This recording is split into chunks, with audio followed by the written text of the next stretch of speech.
could be us. Hi guys, thank you for tuning in to Houston Recovery Radio. Houston Recovery Radio is a platform that tries to speak and bring people into the solution of recovery. We would like to take a moment to say thank you to our sponsor, Transformation Enzymes, who has been kind enough to let us use this space we are in to host Houston Recovery Radio. Transformation Enzymes is an integrative, holistic health and wellness company that specializes in enzyme therapy. Detoxing from drugs and alcohol is physically and emotionally taxing on our body. Transformation Enzymes has a clinically proven line of probiotics and digestive enzymes that help the healing process the body needs from all the damage caused by addiction and alcoholism. For more information, visit their websites at transformationenzymes.com. We would like to give a huge shout out to our guest, JP Ramirez. How you doing, JP? I'm blessed. Okay, let's start out with what is your recovery date? 1/2018. 1/2018. Okay, so would you mind sharing your story of hope? Well, first, before I begin, I would like to say two things. JP's the name, and Recovery Pimp is my game. So, another thing, I would like to dedicate this to my two sons, to Pete and Patrick Ramirez. I want them to see and know that people do change, and we do recover, and to take the pain that we all go through and use it. Okay. You know, and also I want to thank God for allowing me to be here today, because without God, I wouldn't be here. Okay. And God is everything. And I just wanted to say those things. Okay, so Pete is actually in our audience tonight. He's listening to his dad. He came in to support him tonight. So he's actually in the room, and he's going to hear some really good stuff from his dad and from myself, because me and JP, we go back. We're from Barrio here in Houston, Texas. Barrio Cottage Grove. What's up, homeboys, homegirls? What's up? So here we lived a certain type of lifestyle. Yes, we did. We grew up a certain kind of way. Yes, we lived in a culture of certain things, of how we're supposed to react and respond in uncomfortable situations, and how our culture has brought us up to see things. However, we went through the hell, and now we are different individuals because of that hell. Yes. So, do you mind sharing? Okay, Sure. well, I'm ready to rock and roll. All right. Well, I was born in April 17, 72, and I'm a product of a bastard child. All right. My mother had me and left me, and and I went through a lot, and I don't know who my father is. So, from the get-go, I was damned. So, from the day I was born, Okay. but by the grace of God, my grandma was there, and my mom, who I call my mom, Dolly Ramos, and my dad was my uncle, Antonio Ramos. Oh, okay. And they're my aunt and uncle, but they're my mom and dad. And my grandma, Anastasia Lopez Tacha, she's rest in peace. She took me in and she tried to raise me, help me. I've been through a lot. Was molested, beat, and I seen a lot growing up as a kid also. And I suffered a lot.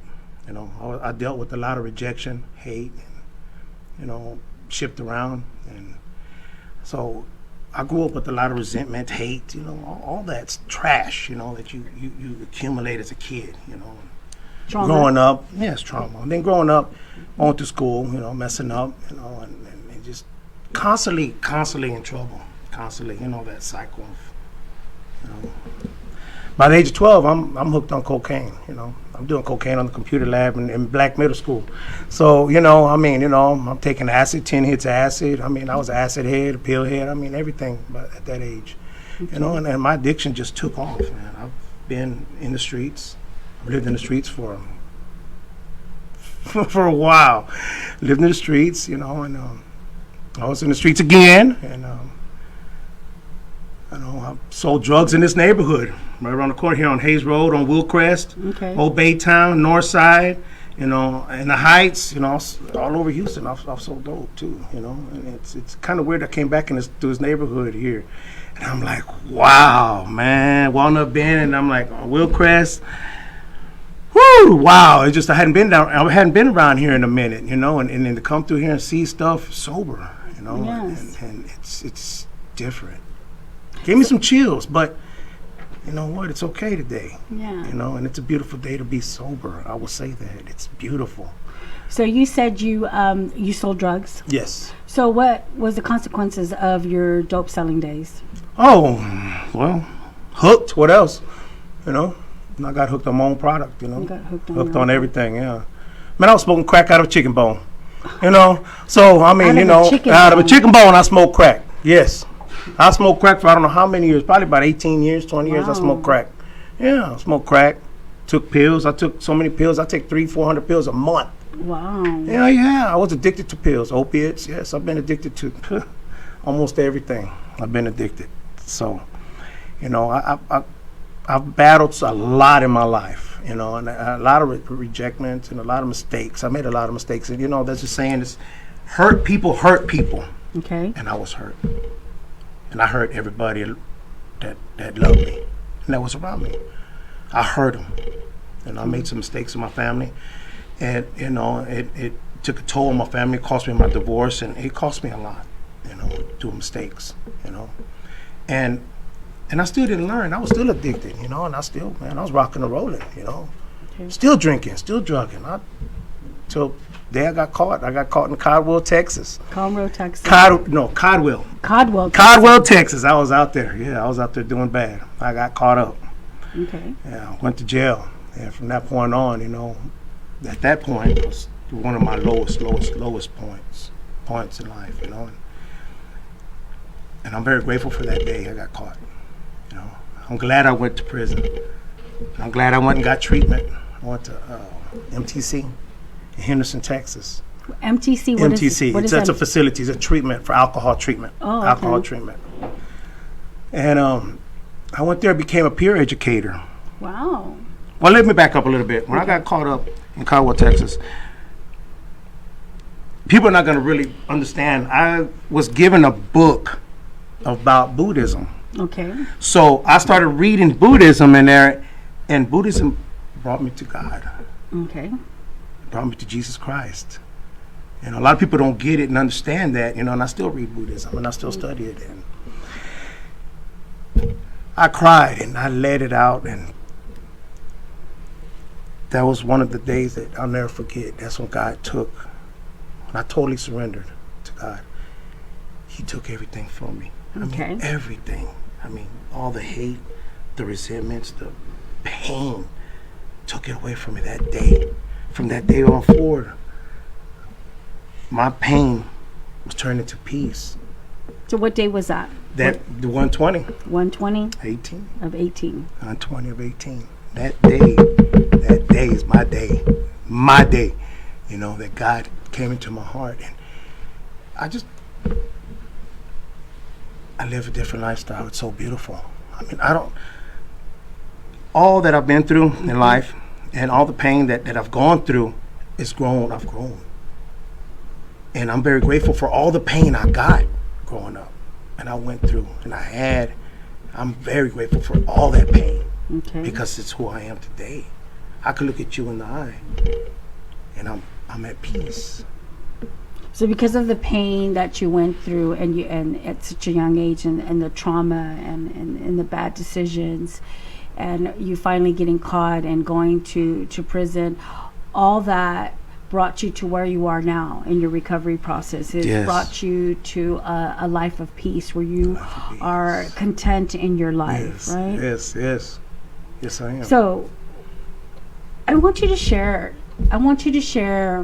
an experience from your past that brought on a lot of heartache, JP. Can you share something, an experience that just...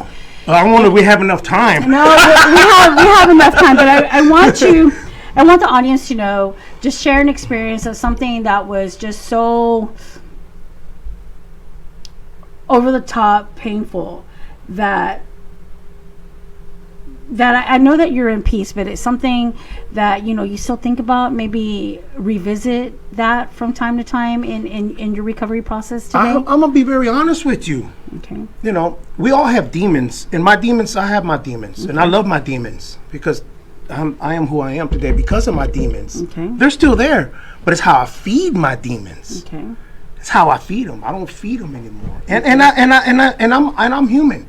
You know, there's 4 human traits: happy, mad, sad, and glad. Okay. You know, those are human feelings. Okay. Okay. So I get back. There's times when I do go back, yeah, and I relive, but I don't give it the power. I said, oh yeah, I did, but it's so you're able to let it go. You're I forgiven. have to. Because if I don't let it go, I'm going to go backwards. And if I go backwards, I'm going to be no good. Okay. And I refuse to go backwards. There is nothing. I have become free from attachments. In other words, my past is my past. Okay? What I deal with, I do not going to let something lead me to go back out and drink and get high again. There's nothing.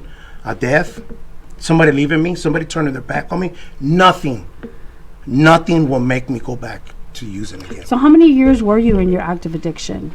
God, what, 30 years? 30 years? 30 plus years, 35 years. Yeah, at least. That's a long time. Oh, yeah. Oh, yeah, deep in it. I mean, you know, you talk about one situation, and my whole life was just turmoil. So your whole just life. the whole life, my whole life. And you know how they say that fruit and that tree.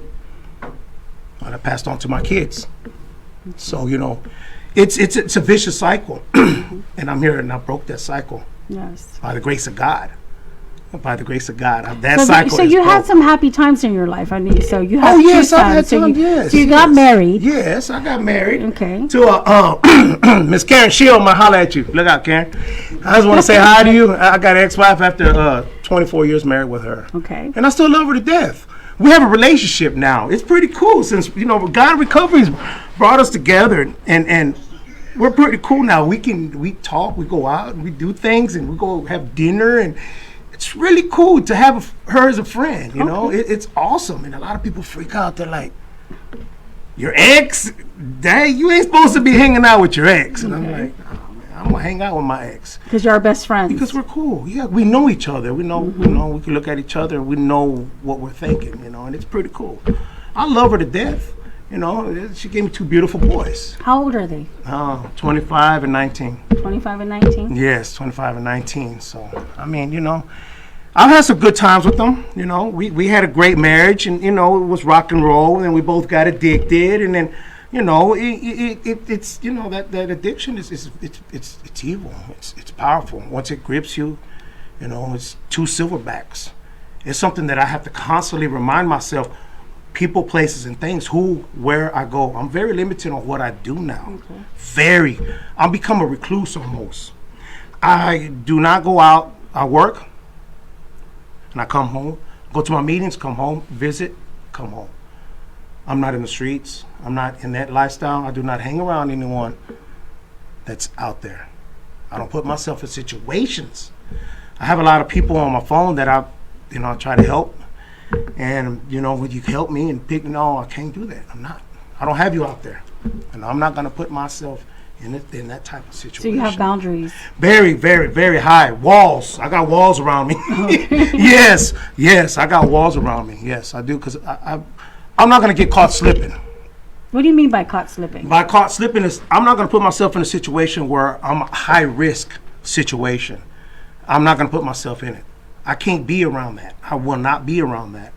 You know, it's not gonna. It doesn't. There's nothing good. In other words, I'm around positive. Okay, so you won't be around negative people with bad behaviors, making bad decisions, and placing you at risk where you can go backwards because you're not willing to put yourself in that. I will not put myself in that situation again. I will not. I cannot. And it is what it is. And, you know, and me being sober right now, I have to put myself in that situation because even, you know, family, friends, you know, sometimes they might get you in a situation, you know. Okay. And I have to limit everything I do. So you limit your relationships, even within your own family, so you keep your circle small? Very, like this small. So, This small. I mean, very, very limited. Yes. because your recovery is important to you. Very. My recovery is first. Well, it's God first, then my recovery. Okay. You know, because without God, I should be dead also. Yeah, I've been shot at, and I've been, you know, I've done things that I'm going to have to take to the grave with me. You know, I've done some evil things out there in the streets, too. You know, and I'm not Understood. proud. I'm not proud of the stuff I've done in those streets and the harm that I've caused people, and I've terrorized people in those streets. And there's some things that, you know, like I say, I have to take to the grave with me.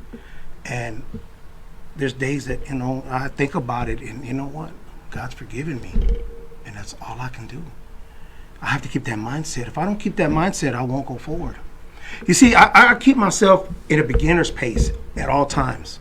I'm a beginner. I'm still learning. I'm teachable. I stay teachable. Okay. Because if I don't stay, if I think I got this recovery deal, I'm going to fall. I'm going to be out there clucking again. I'm going to be out there peeping and geeking. You know, Okay. I can't put myself out there. So I remain teachable. That's the only way that I could keep what I have. I talk to people. This is the first time in my phone that I got not one dope dealer. Not one dope dealer in my phone. You know, and I told my son this. I tell my sons, I got priests, pastors, deacons. I got all kind of support here. Yeah, but no dope dealers. No, not one. No Not dope one. dealers. No dope dealer, nothing, drug, nothing. Nothing, Okay. nothing here. Not even your friends list doesn't even consist of people who are actively using. No, not one. Not one. Not one. Consist of people that are positive in your recovery. That's the only way. Pastors Yes. and preachers and Pastors, people deacons. who can show you the light, show you the way Yes, of course. to remain positive in To life. remain positive. And I pick up that phone anytime. They're there for me. And that's what I love. And I was just telling my son, you know, God to me is like crack. It's like alcohol. It's like a pill. I want more. More peace. More of God. I want it more. So you thirst. You thirst the for the thirst. knowledge. My hunger Yeah. for God. My hunger. If anybody thinks that God doesn't exist, I will prove it wrong. God does exist. I'm a miracle also. Okay. I am a miracle.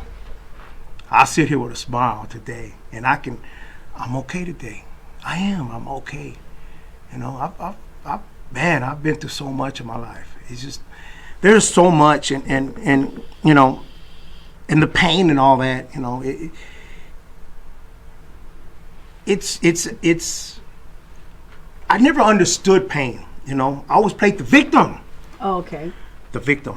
My mom left me. Man, I don't have this. I don't have a dad. I don't have this. I don't know who my dad is. You know, I played that victim. Okay. So I got hooked. You know, you start using it and use that to escape. You know, oh man. You know, and that pain made me grow so much. And I'm still growing, you know. And you know, right now I'm going through some stuff, you know, and I'm gonna tell you something. Let me tell you how good recovery is.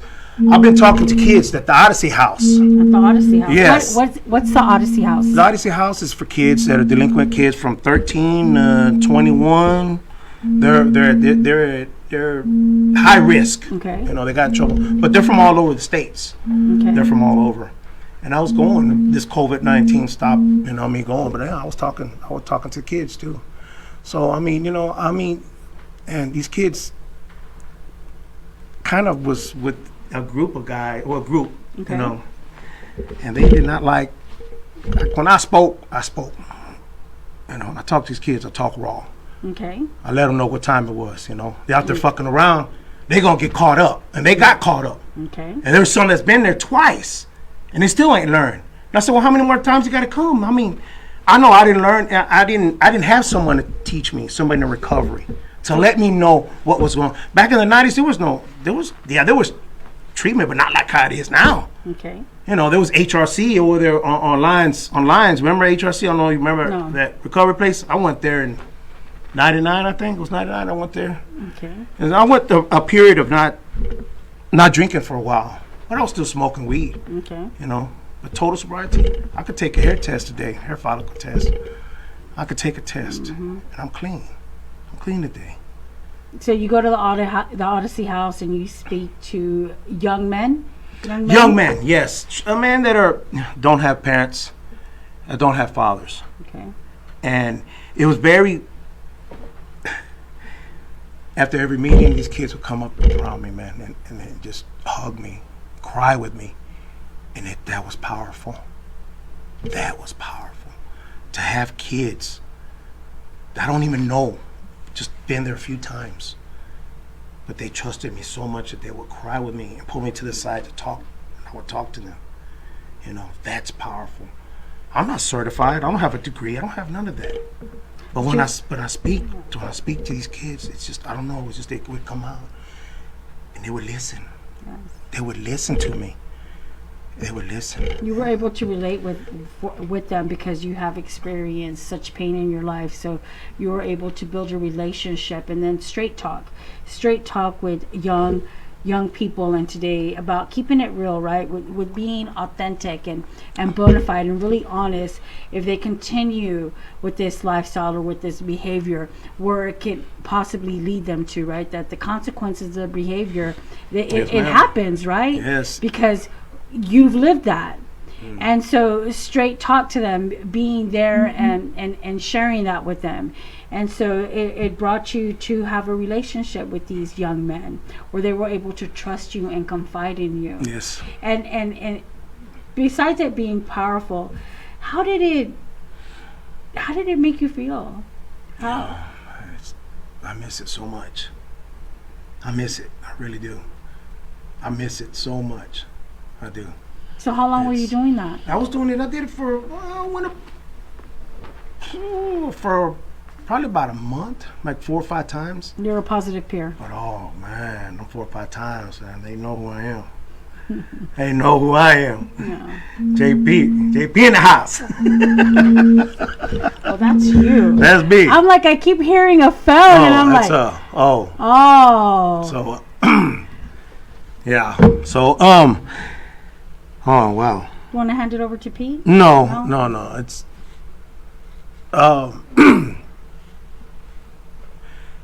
so talking to his kids, and being there for them, because I wish I had someone that knew about addiction growing up. You know, I mean, back then, like I say, nobody was in that.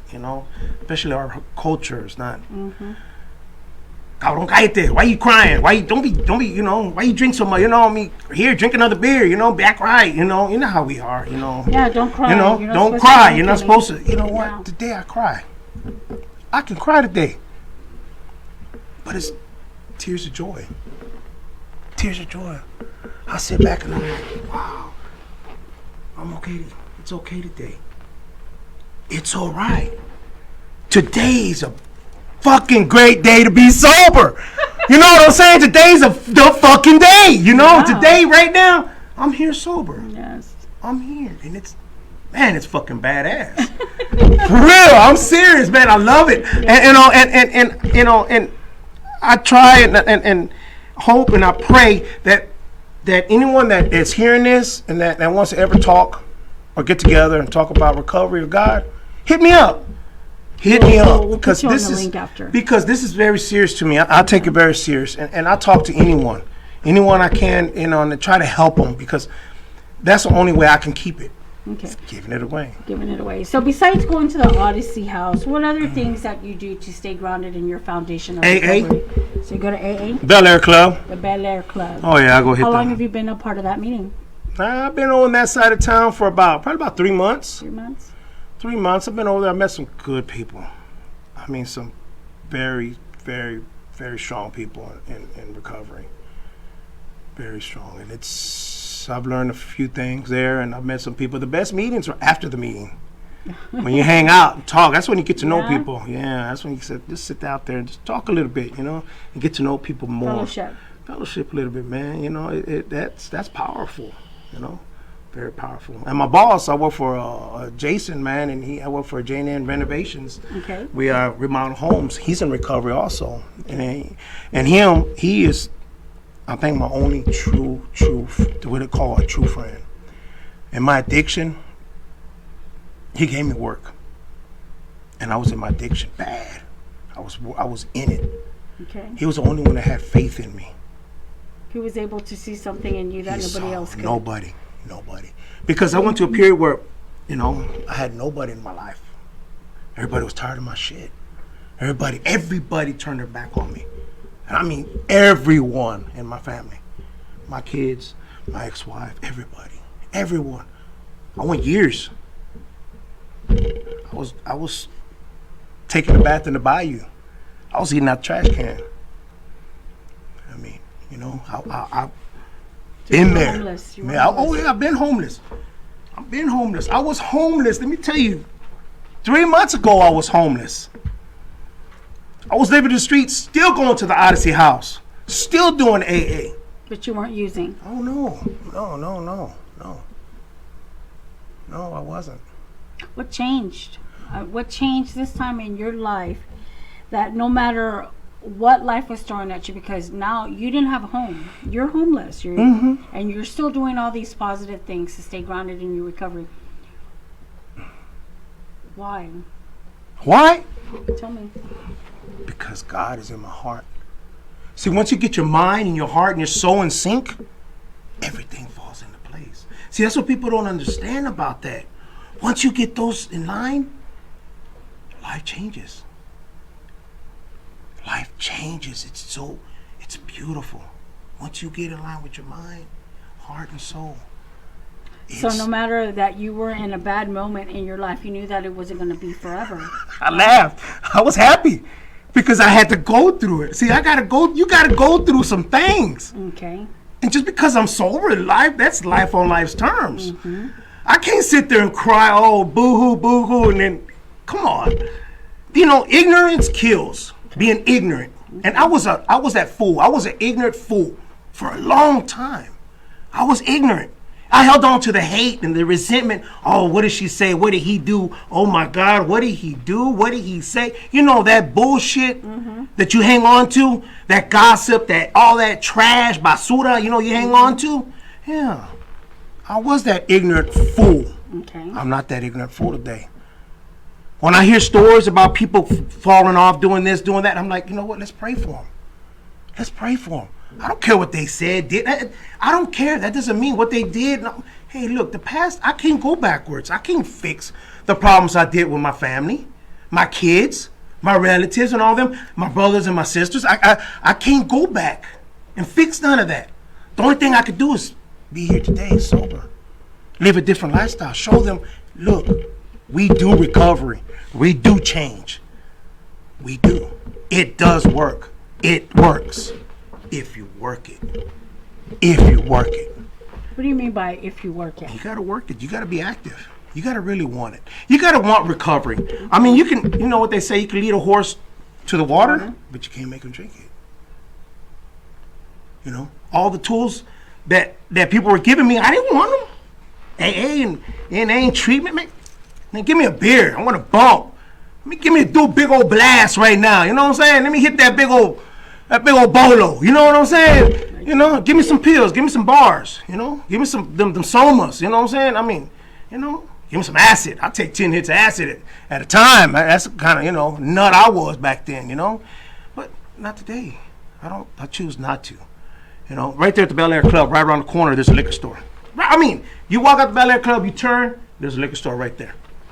You know, it's always going to be there. Yes. Drugs are always going to be there. They're going to be there. But it's my choice. You have the power. Today, not to use. Not to put myself there.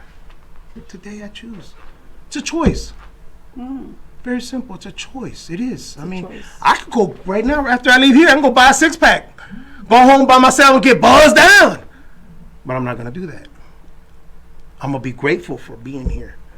And hopefully somebody hears this, and hopefully they'll grow. Maybe a key, something I say or you say today, in the name of Jesus, they'll open up and say, you know what, damn, they were right.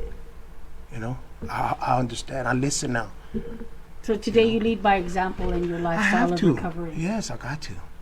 Because I don't want that lifestyle. Because, you know what, I've slept with the devil. I made love to the devil, you know, for many years. The devil was right here. I've seen the devil. I felt the devil The devil's been in my presence most of my life. Evil, just evil spirits have been around me for a long time. And I got family members that will tell you, yeah, they know. They've seen it. So you My ex would tell you. So you lived in hell for a long time, for 30 years, in your active addiction. So Oh, yes. I mean, yes, So when you came into recovery and you started to build a relationship with God, and because you have a relationship with God, your whole life's changed. Yes. And so now you're able to see life with a different pair of lenses. Wow. Your vision is now different than what it used to be. What? Yes, it is. Very. It's clear. Because I was always so messed up and hungover and doped out that I couldn't concentrate. I was always worrying about the next bottle, the next beer, the next hit, the next bump, the next. That was my life. Oh, I'm gonna get this. I'm gonna sell this. That was my life. That was my life. Dope and alcohol was my life. How's your life now? Describe your daily routine. My daily routine? Oh, Lord. Here we go. Come on now. Well, you know what? I'm blessed. Every night, I pray that God wakes me up. And my routine is to wake up in the morning. And every morning I wake up around 5:30-ish, 5:30-ish. And I get up and first thing I do is I thank God for waking me up. That's the first thing. I got to. And God bless me today to have a blessed day. Whatever comes, let me handle it with you first, God. That's the only way. God first. I am second. Okay. I'll do a little reading, or I'll, get a YouTube video. I love Billy Graham. I'm old school. I like the old stuff, Okay. And that make my coffee, check my sugar. I'm a diabetic now. Okay. All the drugs and all the partying, all the bad things, Okay. And I'm a diabetic, so I'm going blind, and my vision is going, and that is a little different.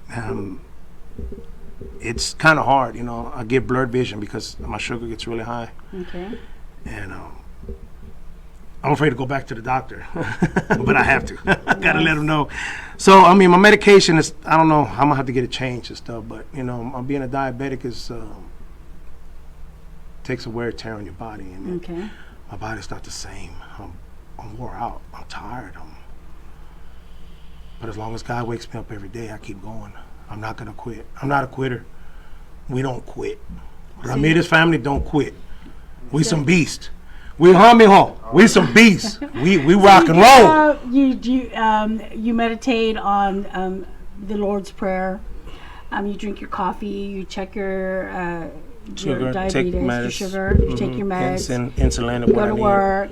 I work. Yes, I work. I love what I do. Okay. Remodel homes. Remodel homes. Oh man, That's some hard work, JP. Remodeling homes is some hard work. yes, it is, and I'm very grateful for my dad. He taught me a lot, and me and him, we bumped heads a long time, and to this day we still don't have conversations. We'll say hi to each other, but we're at peace, Okay. and I'm okay with that today. I don't hate him, Okay. and I know he don't hate me. I love him, and I was difficult as a kid. I was a messed up kid. I did some messed up shit to my cousins, man, growing up, man. I hit my cousins over here with a hammer, threw bottles at them. I did some messed up shit to my family, growing up, cousins, I was a problem child, so I was difficult, very difficult as a kid, and growing up. And my dad, he was from the old school, from Chihuahua. He's old school, He whipped that ass, and but you know what? He taught me a trade. Yes. And I'm very grateful today for him. Because I am today where I'm making the money that I'm making because of him. And it's now I understand. Now I understand what they tried. Now what I'm trying to do to my kids, they'll understand the pain that they felt. My grandma felt when I was in them streets. Now I understand that pain. Now I'm going through that pain with mine. I understand that pain. but it's a pain that I have to deal with, and I love that pain because it's making me grow even more, because that's making me become more determined to stand stronger. So when my kids are ready, I'm going to be there. I'm going to be there for them. Well, you're here for them now, JP. That's all I could do. That's it. That's it. I mean, all I could do is just do what I do, and be of service to anyone, to my kids especially.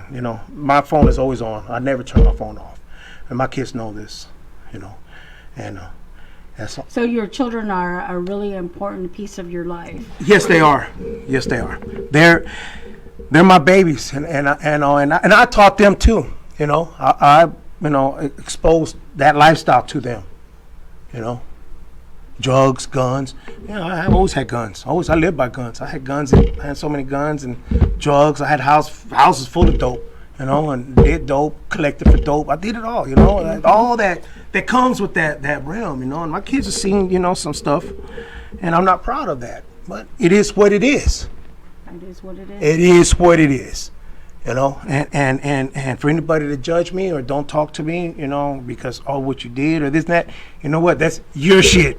That's your shit. I can't look. I know where I am today. That's your shit. It's their shit. It's their shit. Yes. When it's their shit that they can't accept and go move forward. They hang on to that attachments. The past. The resentments. The past. You did this, you said this, how could you, and that all that is just it's evil. It's the devil. Okay. Because it's a seed planet. You know what I mean? So you live your life differently today. Oh yes, I have to. And you're grateful for your father for teaching you a trade. That yes, I do. Yes. And so you go to work every day. Every day. Every day. Every day. On the weekends as well. Every day. Well, if I go on the weekends, I'll do a side job. Whatever I got to do, I do. Okay. I stay focused. Okay. Work is while I can, because with my diabetes, I notice my work, it's my body's changing. You can feel it. Yes, I can feel it. Yes, I feel it. Yes, I can feel it. It's that diabetes is eating me up.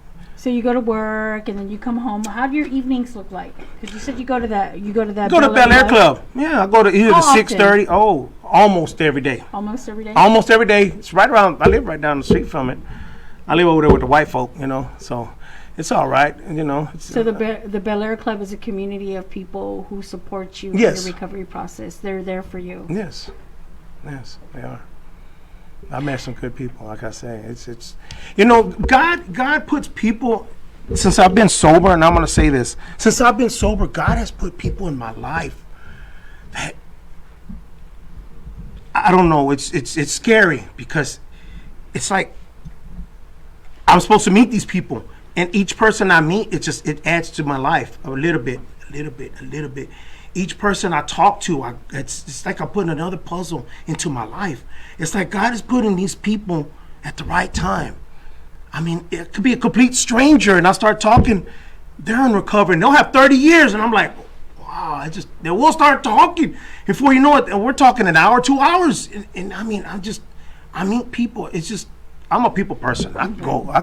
You're social. Very social. Oh yeah, I'll get out there. Yes. And you're talkative as well. So oh you yes, can engage in conversation quick with the complete stranger. My sons, they would, yeah. My boys too. I mean, it's, and I'm very grateful for that trait that I have. That's what God has given me, and I used it for bad. Uh-huh. My grandma used to call me a trash magnet. I would always, she goes, cabrón, además son pura basura, cabrón. It's all you attract is basura. I'm a trash magnet. Grandma called me that. And it's true. All that, I mean, that's all I had was people that were negative people. It was the vibes that you were feeding. My aura. So the vibes were negative vibes. Were negative. So you attracted all the negative people, all the basura. Basura. Basura, yeah. I attracted some people, and people trusted me, and I've had some people and some families trust me with a lot of stuff, and being in that circle, you know what I mean. I've had families, trust me, and when I'm dedicated, I'm dedicated. you know, and now I'm dedicated to recovering God. And I'm not going to fall short. I will not fall short. Not today. Now, tomorrow, I'm not promised tomorrow, but today. Today, you're going to stay grounded in your recovery process. Oh, yes, I am. Now, I hear you talk a lot about your 2 sons. Yes, I do. You talk, and Patrick and Pete are your 2 sons. My 2 sons. And Pete is 25 and Patrick is 19. 19. Mm-hmm. And your relationships with your son, would you say it's a strong relationship? Woo! Well, you know what? We bumped heads. You know, father and son. You know, you're gonna bump heads and argue and fight and cuss each other out, and and bang each other up, and it is what it is. But today, they respect me today. Oh, they love you. They respect me. There's a whole difference. Love is okay, but the respect, that I get from them. That right there, it's priceless. It's priceless. Do you feel you didn't get that respect from them? I got no respect for no one. You got no respect from No nobody? one. Nobody. Because I didn't deserve it. I was trash. I was basura. I was under the rug. I was trash for a long time. So today your sons respect you? Yes. They've always loved you, but they've loved me. Yes. But now they respect you. They respect me, and They respect you. I never had that respect. We were like friends, homeboys. We were like homeboys. I was like their friend. I made those mistakes. We were a helicopter parent. I was a helicopter parent. I was saving them. Hey man, we're gonna get you out of this. We're gonna do this, do that. That was very enabling to them. And today, I have to let them loose. They gotta learn. They gotta feel some pain. They gotta go through it. We all go through it. We all go through pain. And I love pain. Like I say, I love pain. I love it. I think you love pain so much because through that pain you experience growth. It is growth. And only through that pain you allowed to see who your true self is through that pain and allow yourself to grow, but you're also able to see your strength within you. You're able to look down deep inside and know what it is that you possess and to pull that to the surface and to be the best that you can be in every day, right? Every second of the day. And every second. Every second of the day. Every second of the day. Yes, ma'am. Yes, ma'am. And even in your hardships, because when you were sharing with me that you were even homeless for a period of time, but even in that sadness, even in that pain, even in that misery of not knowing where your home was going to be, you still had a gratitude. You were still grateful for being alive and breathing, right? Yes. And so, and I'm hearing you say this to me, right? Because I'm going to be honest, JP. If I would have been hopeless, if I would not had a home, I would have been hopeless. I would have been feeling some kind of way, right? I would have been blaming God. Well, what up, God? You said you were going to give me all these things, and here I am experiencing pain. Like, what's up with that, right? What up, God? Here I am doing everything that you want me to do, but yet you can't give me everything on a silver platter because I'm being obedient to you. But that's not what God's about. That's not exactly. God doesn't work that way. God does not work that way. And I'm going to go through some more stuff, hardships, or whatever it is. Life's on life terms, and I'll say it again. I'm going to go through some things. Okay. But I'm prepared for those things. And like I heard earlier, you said, it's how we respond. That's how I respond today. I could be a nut out there rocking and rolling. Hey, what's up, motherfucker? Come on, man. I could be out there doing some crazy shit.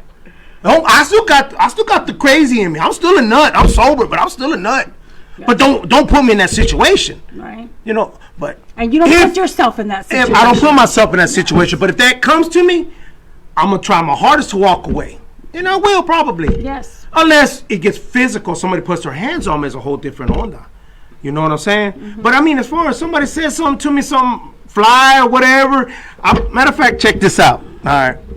I was out there on 290, and Walmart and Tidwell, and I lived down there, I lived, and so all the homeless people, I used to live up on the Fairbanks at 290. I lived up under there. I was homeless at another time. See, them drugs have brought me to the streets so many times. Okay. you know, and I was sleeping up under the bridge on 2 night in Fairbanks. Okay. So I know all them people, all the homeless people there. I know them all. They all know who JP is.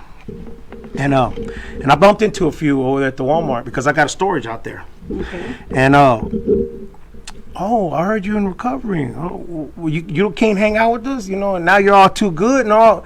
And I'm like, well, you know, today I am the good. I'm a cut above today. I'm better than that today. No, I'm all right today. Come on, man, I got some. I'm okay. Not today. Oh, now you think you're all good, high and mighty. And I said, yeah, I am. Today I am. Yeah. So, you know, I've gotten a lot of negative from people, you know, quite a few people, you know, I've gotten a lot of faces like, let's see how long this lasts. What do you say to those people that say, you know, let's see how long it's going to last? How long it's going to last? You know what? I pray for them. Because they haven't figured out what life is. Life is mistakes. Life is mistakes. So you're saying that there's people waiting for you to fall? And I'm pretty sure, yes. I know a few. What do you got to say to those people? I love you. I love you and I forgive you. And I forgive them. And I'm going to pray for them. I pray for everybody. That's all I can do. Is pray. Because the day I hold anything in and I hold any type of hate or resentments or doubt, any of that, it's all negative. I refuse that. I don't. That is not in my realm. That's not in my circle. I don't have doubt. So you don't. So you won't feel this kind of way because you know if you feel this type of way, that it may lead you down a road of destruction that you've already been down. No, because I've dealt with all that before. Okay. And that right there makes me grow more.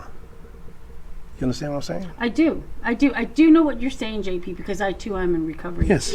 And I'm pretty sure when I first started out my walk in recovery as well, from living a lifestyle, it'd just be a matter of time before Cecilia's out there selling dope. Who does she think she is? I mean, seriously, look at her. I knew her when she was doing this.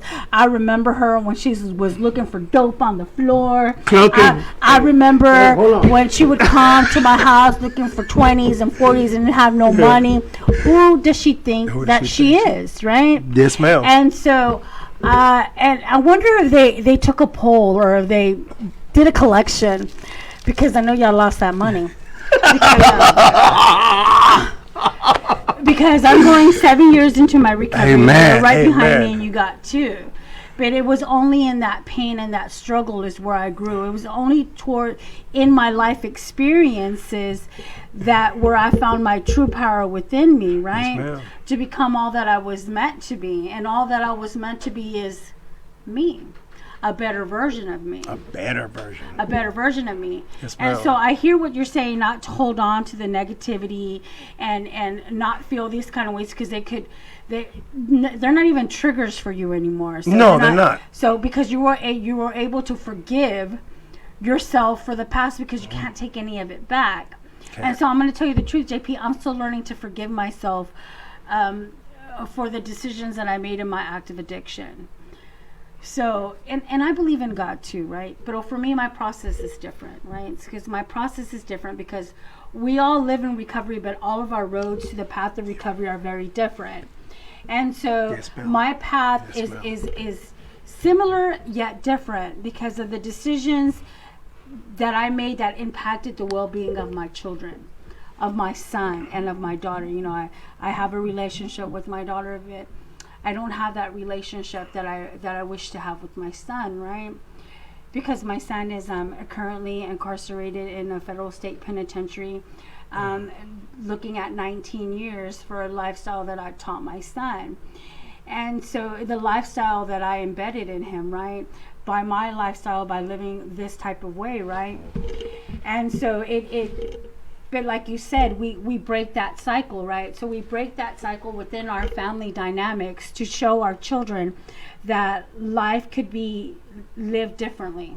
Life is lived differently. Life is. I put it in differently. existence. Okay. Because if you don't speak it in existence, it won't happen. Okay, my mistake. That's why I do. I'm very passionate with Thank it. you. Also, No, thank you for correcting me. No, thank you for correcting me. because we have to stay into a yes. So life is lived differently today, right? Yes, Cecilia. Yeah, I'm gonna tell you something.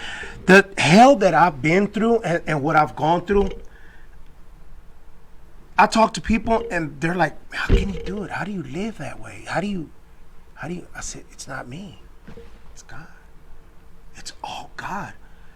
Once I became free from attachments, that's the peace that I've gained. I mean, What do you mean by attachments? The attachments from all the past negativity? negativity, past anger, hate, resentments, anything negative that you hang on to.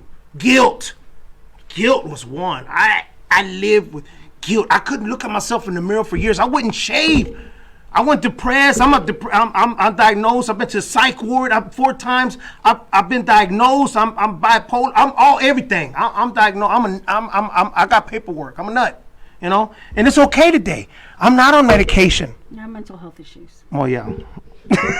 A little bit. Poquito, just a little bit. You just have mental health issues that you're dealing with, and What you're dealing them with in your own way, right? Yes. Because you're not out in the calles. You're not out destroying other people's lives. You're not in bad behavior. I'm building other people's lives. So I'm able to, and I'm not boasting or nothing, but I've had people in recovery I think you have the right to boast, JP. I've had people come live with me, and women in recovery, and to be able to sleep next to a woman and not want nothing, that's the first time in my life I'm able to do that. I could talk to women. I can look at a woman with respect today. Without lusting. Without lusting. Especially the ones in recovery. There's my phone. How many women? Phone. Yeah, how many women that I have on this phone that are in recovery Along that with reach men. out, to me, and we talk, and I don't want nothing in return. And I've not once. There's not one woman in recovery that can say that I've disrespected her, asked for her phone number in a wrong way. Okay. You know, I respect every woman. You know, and that's the most beautifulest thing now is to respect women. You know, I know God is working on a woman for me. You know, and I want a woman that loves God more than me. And she's in the making. She's in the making. She's in the making. And when God sends it to me, I'm gonna be ready for her. We're gonna do some churching. We're gonna do some preaching. So you think you might get married again? I won't take it that far, but I don't know. You know, it's what God wants from me. It's not what I want. You know, maybe God might have me where I might be single the rest of my life. I don't know. It's what God wants and God presents to me. And if I feel right in my heart, and if God says this is the one. Okay, so a really big chunk of your recovery is very God-centered. So Yes. it's the foundation that you stand upon. It's a God foundation that you have built with the relationship and the obedience and just the gratitude that you have for God changing your life. Yes. So you have that. What other things keep you grounded in your recovery CR. foundation? Lakewood Church, yes. Celebrate recovery. Celebrate recovery, CR. What is Celebrate Recovery? Celebrate recovery is the 12 steps with Jesus Christ in it. It's the steps, you know, that we do, and you know, it's.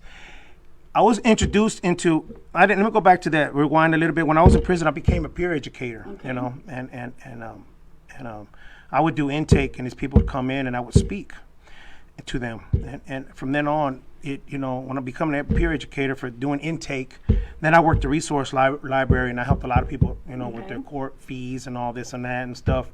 But that I did CR. I got hooked up there. Then the lady that Miss Collins in MTC hooked me up with John Molina and Shirley Molina in CR. You know who they are? I do know who they are. Well, they know who I am. Because I also did Celebrate Recovery because Celebrate Recovery was important to me because it included Jesus Christ. Amen. In the step work, right? Yes. It is God. It is Yes. Jesus Christ. Yes. What are you going to ask Jesus to do? So I do know Celebrate Recovery. Yes. I actually work my program in Celebrate Recovery. Amen. with some of my homegirls, Cynthia, Cordor, Layla, AD, my homegirl Shelby. So we actually have a Celebrate Recovery program that we're working on our book as well. However, it's not something that if you were to ask me and we were to discuss it, then I would share it with you. But again, like recovery is just different for many people. Yes, it is. But I love Celebrate Recovery because it does have the 8 Beatitudes of Matthew in it as it well. does. And it does Beatitudes, incorporate Beatitudes. God in every step. Because every step. right after step 1, it has a little scripture and underneath it has that. a scripture. Yes, it does. And then the handbook of Celebrate Recovery itself has, has God remove these shortcomings, and how is God going to play in your life, and these hurts and habits. Hurts, habits, and hang-ups. Hurts, habits, and hang-ups. Yes, ma'am. So, and that's why, for me, I was a little bit more intrigued with this program than I was with the other programs like AA, CA, NA. We don't really have a lot of smart recovery. And so in my early recovery, it was important for me to belong to a program because it provided me, like it provides you with the community of peer support, right? People that are achieving the same small goal, and that means they're not using, right? They're not going to go and smoke some crack or smoke a joint or drink some beer. So we're all wanting to stay clean and sober, abstinence, right? Yes. From substance use. And so that was very important in my early recovery, and along with, being a really big part of my church group. I am a member at Mercy Street. I've been there for 7 years. Wow. I spend my Saturday nights. Church is closed right now, so I miss not being at my church. So Mercy Street was a really big part of my recovery process, as well as Lakewood is to yours, and Celebrate Recovery. Because it is my foundation that I have built in my recovery process as well, right? I'm very God-centered. Amen. And so I see God that. comes first, and man. and then my recovery comes second, and then people would beg to differ. Well, your recovery has to come first because then there'll be no God. Well, let me tell you, God was always there even in my misery. You better believe it. You better ask somebody. I chose to turn my back on him. Huh? What? And how many times? Me too. Yes, ma'am. That is my foundation. So yes. I'm very God-centered. God comes first. My recovery comes second. And then just being my best self comes third. Just like yours, like what you were saying. So you have a positive life with positive friends. You have a job, right? So you have a home, right? So you're maintaining your health. You have found your purpose. And so by these 4 key groups, that's part of recovery as well. Can't forget heroes. Oh. Can't forget my heroes. Okay, so you're also part of the I'm part of heroes. program. Yo, I'm telling you, it's just yes. So the Heroes program is? Well, it's opiates. Okay, it's for opiate use disorders. It's the Heroes program is an opiate use disorder group that helps individuals who have an opiate use disorder and help them maintain a healthy lifestyle in the recovery process, which they give you the tools and the skills to make better decisions. Better decisions in their life, right? So you can have a healthier lifestyle. Yes. It's way different from AA and all that. It's different, and I love it. And like I say, people have come in my life at a certain time, and it's just like everything's like falling into place. It's just like all this support, all this positive, all this, God, all this, everything is just like it's my foundation. Yes. It's all around me. Yes. Everywhere I turn, it's around me. I was in G-Town 2 weekends ago, Okay. and I heard JP. I'm like, man, I heard you got clean. It was an old homeboy I hadn't seen in, 20-some years. And what did you tell your old homeboy? I'm good. I'm clean today. It was weird seeing him because What do you mean by weird? Because we used to do that, party down, and we used to do some bad things, And he was still in his addiction. You could tell, Okay. He was, pobrecito, God bless him, and it's a trip when when you see people that you used to run with and they're still active, and I've had a bunch of homeboys die, they never got it, you know. And there's people that, you know, I consider myself very blessed because I know I shouldn't be here. I know I shouldn't be alive. I know. But So you're a God miracle. has me here. You're a miracle. It's the only way, and people don't understand that, you know. What God can do if you're receptive to God, receptive to His love and His forgiveness. His forgiveness. Because like I say, I couldn't look at myself in the mirror for years. I wouldn't shave. I wouldn't take care of myself. I wouldn't even bathe. I wouldn't even bathe. Well, JP, you've come a long way from who you used to be. You yes. are living life to the fullest. You are reaching your full potential. So, you know, proud of you. Proud of you that you were able to overcome a lot of your trauma from your yesterday, right? And by the experiences that have molded you for who you are right now. Do you take anything back? Do you regret anything? From my past? Yes. All of it. All of it. All of it. Because I hurt a lot of people. That's And what they're you still said, hurt. isn't it? I know there's a lot of people still hurt. And that right there, I can't fix that. Okay. I can only fix me. Okay. And I can only show them that I've changed my life. I'm not that person no more. That's all I can do. I mean, that's the only redemption that I can do. That is it. It's my lifestyle, you know, and what I believe in, what I do now. I mean, that's it. There's no more. There's no more. So what would you like to say to your family or your friends that are listening to you right now? Because we're about to be out of time in a few minutes, so I'm going to close it up. So what are your last words that you would like to say? Well, I would like to say to anybody that's listening or to anybody that will sees this or listens to this that if I caused you any harm, did anything disrespectful to you, said disrespectful, did disrespectful, please forgive me. I'm not that person anymore today. I'm a changed person. I'm a man of integrity today. And I hope and pray that you can forgive me, and I hope you can let it go and go forward in life, because resentments and hate is evil. And I love you. God bless all. Any special shout outs? Because I know you gave some shout outs earlier to Karen and to Pete and to Patrick. On to my brother, Mia, John, Mom, Dad, what's up? Grandma, rest in peace. You know, I mean, you know, all my people, you know, I mean, my sons, you know, they know. I mean, you know, it's a beautiful day to be sober. Thank you. It is. Thank you, JP. Thank you for being a guest. Oh no, anytime. You on can the come show. back and holler at me. So thank you for tuning in to Houston Recovery Radio. We have another guest on Friday, Heroin to Heroin, on 8 o'clock at Friday on the 22nd. We are struggling to find the right equipment for our audio production side of things. If any of y'all want to donate any equipment to Houston Recovery Radio, please give us a shout out on via a Facebook or Twitter, or we have a GoFundMe page. Anything helps, even if it's like $5. The money we raise will help us give more and more back to the community, and we also have entry level sponsorships for people or companies that want to help us as well. Thank you for all the support and well wishes through this process. Without this community, we wouldn't be able to do this. That's all for now, and see you during the week on Friday. Bye, guys.